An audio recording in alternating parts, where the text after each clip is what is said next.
नमस्कार बच्चों, आइए बच्चों आज हम इस वीडियो के माध्यम से प्रतिभा पर्व मूल्यांकन वर्कशीट 21-22 प्रोजेक्ट कार्य विषय संस्कृत कक्षा 8 खंड ब इसके अंतर्गत हम देखेंगे कि प्रोजेक्ट कार्य हेतु जो प्रश्न दिए गए हैं इन प्रश्नों को हम किस प्रकार से पूर्ण कर सकते हैं और इन प्रश्नों को किन किन माध्यमों से हम पूर्ण कर सकते हैं समझेंगे।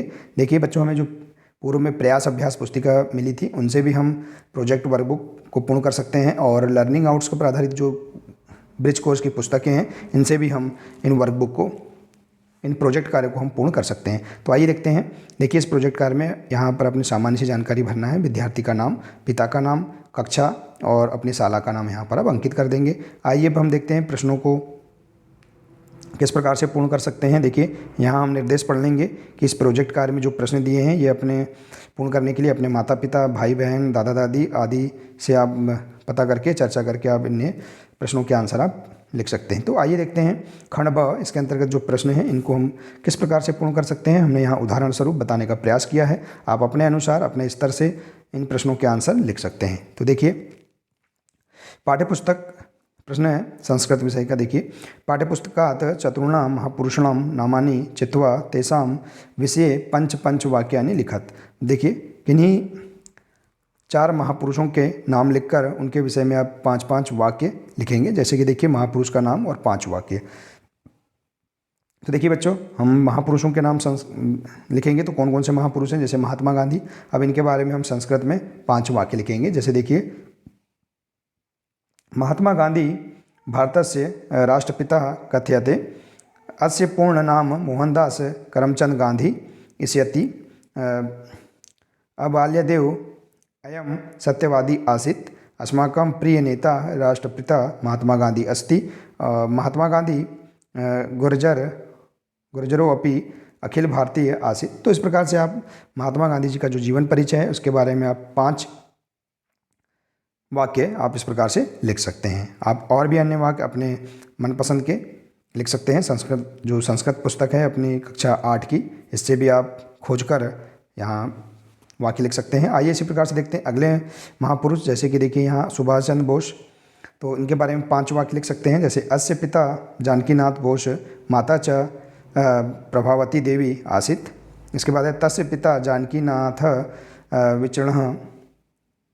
विचक्षण वकीलः आसीत्। इसके बाद है भारत मातु वीर सुपुत्रेषु नेताजी अन्यतम आसीत्, अस्य पूर्ण नाम सुभाष चंद्र बोस आसीत्, सः कलिकाता नगरयां शिक्षां प्राप्तवान। तो इस प्रकार से आप यहाँ पर इनके बारे में भी 5 वाक्य संस्कृत भाषा में लिख सकते हैं। इसी प्रकार से अगले महापुरुष हैं रविंद्रनाथ टैगोर जी।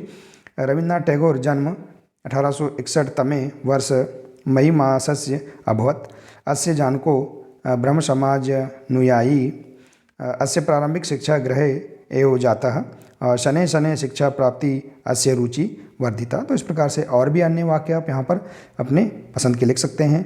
इसी प्रकार से देखिए अगले महापुरुष हैं बाल गंगाधर तिलक। तो देखिए बाल गंगाधर तिलक महान राष्ट्रभक्तः, भारतस्य स्वतंत्र संग्रामे प्रमुखः नेता आसीत्, समाचार पत्राणि प्रकाशन संपादनं च कृत्वा स देशसेवा करोति स्म, तस्य जनकः गंगाधर कुशल शिक्षक लेखक च आसीत्, और सः अधोसयत् स्वराज्य मम जन्मसिद्ध अधिकार अस्ति। तो इस प्रकार से आप इनके बारे में भी 5 वाक्य इस प्रकार से संस्कृत भाषा में लिख सकते हैं। तो देखिए बच्चों, इस प्रकार से आप यहाँ पर किन्हीं 4 महापुरुषों के नाम लिखकर उनके बारे में 5 वाक्य संस्कृत भाषा में अपने मनपसंद के आप लिख सकते हैं। हमने यहाँ उदाहरण स्वरूप इसे बताया है। ठीक है बच्चों, आइए इसी प्रकार से देखते हैं अगला प्रश्न। अधोलिखित गद्यासां प्रदत्तान् धातु प्रयुक्त पदानां क्रियापदान् चित्वा धातु लकार च लिखत।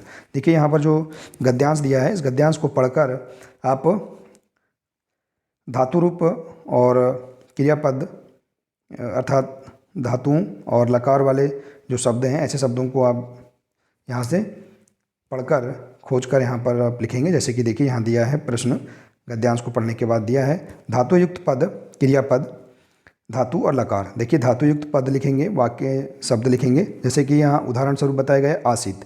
आसित में अस धातु है और इसमें लकार है लंग लकार। तो इसी प्रकार से आप अन्य शब्द इस गद्यांश से खोज कर लिखेंगे जिसमें धातु है और लकार है।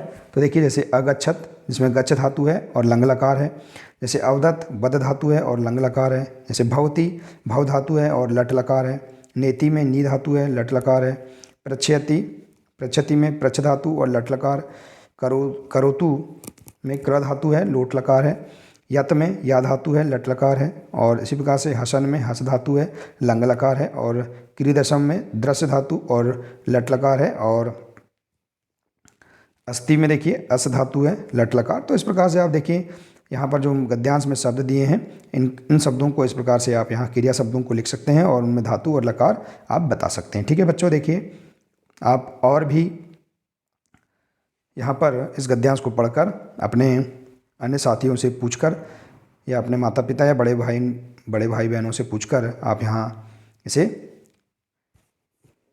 सही तरीके से अपने मनपसंद से आप लिख सकते हैं। ठीक है बच्चों, तो देखिए बच्चों इस प्रकार से हम यहाँ पर इस प्रोजेक्ट कार्य के अंतर्गत इन प्रश्नों को हम आसानी से पूर्ण कर सकते हैं। ठीक है बच्चों, देखिए तो बच्चों आशा है कि इसके अंतर्गत प्रोजेक्ट कार्य में जो दिए गए प्रश्न हैं ये आपको समझ में आ गए होंगे कि हमें किस प्रकार से पूर्ण करना है। तो बच्चों आज के लिए सिर्फ इतना ही है, मिलते हैं इसी प्रकार से नेक्स्ट वीडियो में। देखिए बच्चों यदि आप इसी प्रकार से आगे के और भी अन्य विषयों के वीडियो देखना चाहते हैं तो आप इस चैनल को सब्सक्राइब कर लें, बेल आइकन को प्रेस कर लें ताकि आने वाले सभी नए वीडियो आप तक पहुंचते रहेंगे। नमस्कार।